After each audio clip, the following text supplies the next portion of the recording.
Deputy collector, deputy SP और कोषाधिकारी के लगभग 100 नव चयनित अभ्यर्थियों के नियुक्ति पत्र वितरण के आज के इस कार्यक्रम में समारोह में उपस्थित प्रदेश सरकार में मेरे वरिष्ठ सहयोगी वयोवृद्ध नेता श्री सुरेश खन्ना जी,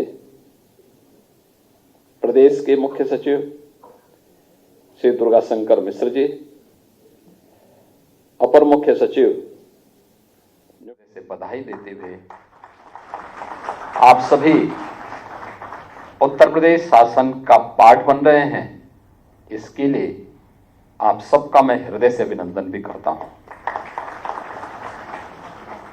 मुझे प्रसन्नता है कि अब हमें डिप्टी कलेक्टर के 39, डिप्टी एसपी के 41 और कोषाधिकारी के 16 नए युवा अधिकारी प्राप्त हो गए हैं। उत्तर प्रदेश की स्पीड को बढ़ाने में ये सभी अपना योगदान दे पाएंगे, मैं यह आप सबसे अपेक्षा रखता हूं। आपने देखा होगा, जब सरकार ईमानदारी से कार्य करती है तो उसका ओवरऑल परसेप्शन चेंज होता है। पिछले 7 वर्ष में आपने देखा होगा उत्तर प्रदेश के अंदर,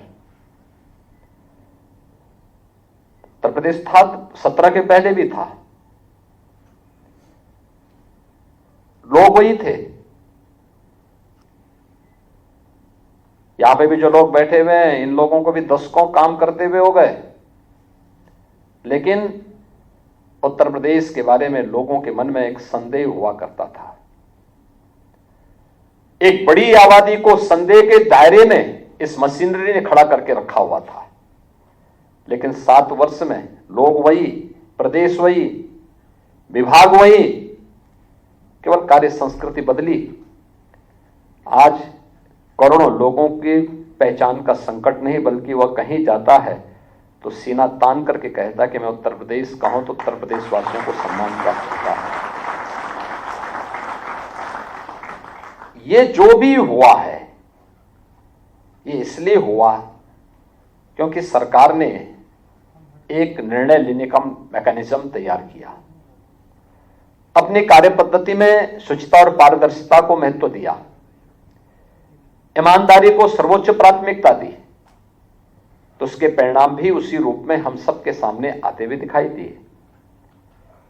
अगर पहले की तरह ही हम घुमाने की आदत डालते, याद रखना उस व्यक्ति को तात्कालिक संतुष्टि हो सकती है, लेकिन वह लाखों और करोड़ों लोगों की बद्दुआ से कभी बच नहीं सकता। और खासतौर पर अधिकारी संवर्ग में दोनों तीनों प्रकार की जो कैटेगरी यहां पर बैठी हुई है, उन सबसे मैं यही कहूंगा, आपके पास अपनी सेवा के माध्यम से जनता जनार्दन की दुआ लेने का भी अवसर होता है और बद्दुआ लेने का भी पूरा अवसर होता है। आपको तय करना होता है कि आप अपने इस पीरियड को, पूरा जो एक कार्यकाल होगा आपका 30 वर्ष का, 35 वर्ष का, इस 30-35 वर्ष का कार्यकाल आप दुआ लेने के लिए और आगे के भविष्य को उज्जवल बनाने के लिए करना चाहते हैं या बद्दुआ लेने के लिए करना चाहते हैं? क्योंकि मैं देखता हूं रिटायरमेंट के बाद ऐसे लोगों की बड़ी दुर्गति होती है, फिर कोई पूछने नहीं जाता, झांकने नहीं जाता। और उसमें से बहुत सारे अधिकारियों को तो मैं यही सचिवालय का चक्कर लगाते हुए देखता हूं, क्योंकि बहुत बार लोग आते हैं, कहते साहब मेरा ये काम अटका हुआ है। मैं कहता हूं सब तुम्हारे ही उत्तराधिकारी हैं जो तुम्हारा काम अटका रहे हैं, कोई बाहरी नहीं है, यही काम तुम भी करते थे। तो जो काम किए हो, फल तो वही काटोगे जो बीज बोया है। और इसीलिए आपने देखा होगा पूरी प्रक्रिया में पहली बार किसी आयोग या बोर्ड के द्वारा चयन की प्रक्रिया को एक समय सीमा के अंदर पूरा किया गया। 9 महीने के अंदर आपकी पूरी परीक्षा की प्रणाली और पूरे रिजल्ट को देने में मात्र 9 महीने के अंदर ही इस पूरी प्रक्रिया को संपन्न किया गया। न कोई सिफारिश, न कहीं से कोई हस्तक्षेप, और जहां पर जिन लोगों ने परीक्षा की शुचिता पे कुछ भी उसमें घुसपैठ करने का प्रयास किया, वे लोग उसका खामियाजा भुगत भी रहे हैं। आपने देखा होगा उनकी सबकी प्रॉपर्टी भी जब्त हो रही है, उन सबके घरों में रेड पड़ रहा है, उन लोगों को पूरी तरीके से सरकार अपने शिकंजे में ले चुकी है और पहले तय कर चुकी है कि अगर किसी ने युवाओं के भविष्य के साथ खिलवाड़ किया तो सरकार उसके भविष्य के साथ जरूर खिलवाड़ करेगी और उतनी ही शक्ति के साथ उनसे निपटने का काम भी कर रही है।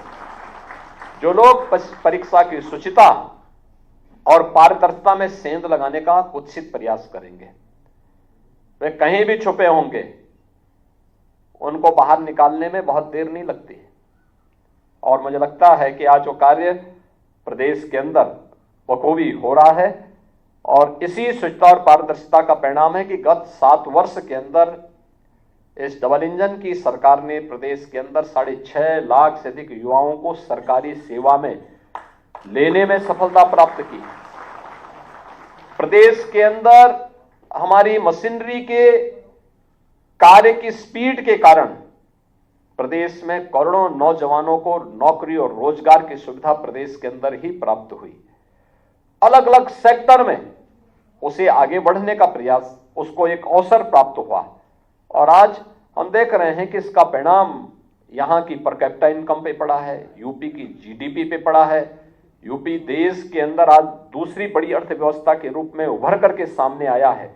ये तब होता है जब कहीं कार्य होता है, जब एक साथ मिलकर के पूरी मशीनरी टीम वर्क के साथ आगे बढ़ने का कार्य करती है और आज उसके परिणाम भी हम सबके। आप बहुत महत्वपूर्ण काम कर सकते हैं, गवर्नमेंट के इंजन के रूप में आपको अपनी भूमिका का निर्वहन करना है और उसमें खासतौर पर डिप्टी कलेक्टर, अब तो टेक्नोलॉजी काफी इंप्रूव हो चुकी है और मुझे लगता है कि जब तक आप फील्ड में आएंगे तब तक हम लोग राजस्व के सभी कार्यों को पूरी तरह डिजिटाइज करने में सफल हो चुके होंगे। लेकिन फिर भी मेरा यह मानना है कि आज भी विवाद का कारण राजस्व से संबंधित ज्यादा मामले पड़े हुए हैं। अगर इन मामलों को समयबद्ध तरीके से बैठने की आदत डिप्टी कलेक्टर अपनी तहसील में करके और पहले दिन तय करें कितनी पेंडेंसी है और फिर उसको लेकर के एक समय सीमा के अंदर उसके निस्तारण की प्रक्रिया को आगे बढ़ा लें। क्योंकि बहुत सारे मामले तो इसलिए होते हैं कि जिस दिन आप किसी मामले में निर्णय देने के लिए होते हैं उस दिन वहां पे हड़ताल होने लगती होगी।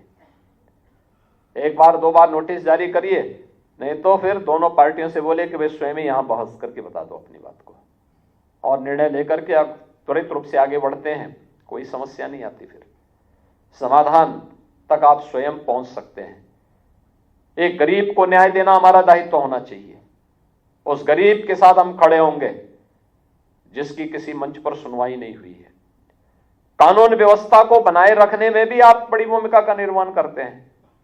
लैंड रिकॉर्ड के साथ साथ राजस्व से संबंधित सभी प्रकार के इन कार्यों में आपकी एक बड़ी भूमिका होती है। डिप्टी एसपी का पद भी इसी प्रकार का है। ये कोई सेरेमोनियल पद नहीं है कि बैठा दिया वो केवल जो है अपना एक पिकनिक बनाने के लिए एक थाने में जा रहा, उस थाने में जा रहा, वहां की एक एक गतिविधि को वॉच करना। थाने में हम जब विजिट कर रहे हैं हम देखें तो क्या स्थिति है थाने की, पब्लिक के साथ व्यवहार कैसा है, यहां पे मामले जो दर्ज किए गए उनमें चार्जशीट की स्थिति क्या है, वहां पर अन्य मामलों में किस रूप में हम लोग कार्रवाई कर रहे हैं, कितने ऐसे अपराधी हैं जिन अपराधियों के खिलाफ कार्रवाई करके आप उस थाने क्षेत्र को पूरी तरह अपराध से मुक्त कर सकते हैं, वहां पे पीआरबी की पेट्रोलिंग की स्थिति क्या है, वहां पे ट्रैफिक की स्थिति क्या है, प्रोसिक्यूशन को आगे बढ़ाने में थाने स्तर पर क्या प्रयास होने चाहिए। ये बहुत सारे मामले हैं जिनकी आप समीक्षा कर सकते हैं। थाने के अंदर रिकॉर्ड के रखरखाव के लिए क्या कार्रवाई हो रही है। ऐसे ही कोषाधिकारी के रूप में भी अपने उत्तरदायित्वों का निर्वहन करते हुए, टेक्नोलॉजी का बेहतरीन उपयोग करते हुए कैसे हम लोग वहां आने वाले एक एक व्यक्ति को राहत देने में अपना योगदान दे सकते हैं, एक बड़ी भूमिका है। और उस भूमिका के साथ अगर आप कार्य करते हैं तो करोड़ों लोगों की दुआ आपके साथ चलती है। आपकी सर्विस तो मेरिट के आधार पर आगे बढ़ती ही है, लेकिन साथ साथ करोड़ों लोगों की दुआ भी आपके साथ चलती है, जो आपको आगे बढ़ने के लिए, एक उज्जवल भविष्य को आपको आगे बढ़ाने में योगदान देती है। लेकिन जब हम लोग कोताही बरतते हैं, अधिक से अधिक नेगेटिविटी ये मान करके चलते हैं हमें इसका बिगाड़ना ही है, आप बिगाड़ने के लिए नहीं बैठे हैं जी। कोई किसी पद पर इसलिए नहीं बैठा है कि वो किसी का बिगाड़ेगा। अगर बिगाड़ता है तो बद्दुआ का पात्र बनता है। आप इसलिए बैठे हैं आप समस्या को समाधान तक पहुंचा सके। आप समाधान के लिए आपकी नियुक्ति की गई है, समस्या देने के लिए नहीं बनाई गई है। एक किसी भी पद पर बैठा हुआ प्रशासनिक या पुलिस का अधिकारी या किसी भी संपर्क का अधिकारी, वह समस्या नहीं होना चाहिए, स्वयं में समस्या का समाधान बनना चाहिए।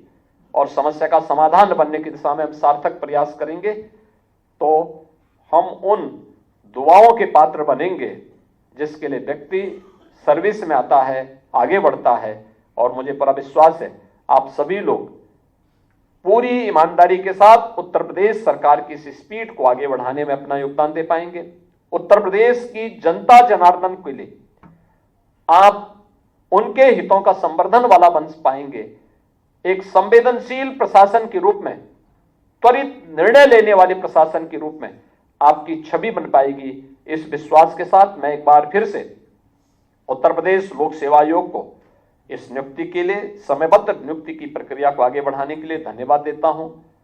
आपको और आपके परिवार के सदस्यों को हृदय से बधाई देता हूं और आप सभी को उत्तर प्रदेश प्रशासन का हिस्सा बनने के लिए हृदय से अभिनंदन करते हुए अपनी वाणी को आगे बढ़ाने में अपना योगदान दे पाएंगे। उत्तर प्रदेश की जनता जनार्दन के लिए आप उनके हितों का संवर्धन वाला बन पाएंगे। एक संवेदनशील प्रशासन के रूप में, त्वरित निर्णय लेने वाले प्रशासन के रूप में आपकी छवि बन पाएगी। इस विश्वास के साथ मैं एक बार फिर से उत्तर प्रदेश लोक सेवा आयोग को इस नियुक्ति के लिए, समयबद्ध नियुक्ति की प्रक्रिया को आगे बढ़ाने के लिए धन्यवाद देता हूं। आपको और आपके परिवार के सदस्यों को हृदय से बधाई देता हूं और आप सभी को उत्तर प्रदेश प्रशासन का हिस्सा बनने के लिए हृदय से अभिनंदन करते हुए अपनी वाणी को विराम देता हूं। धन्यवाद। जय हिंद।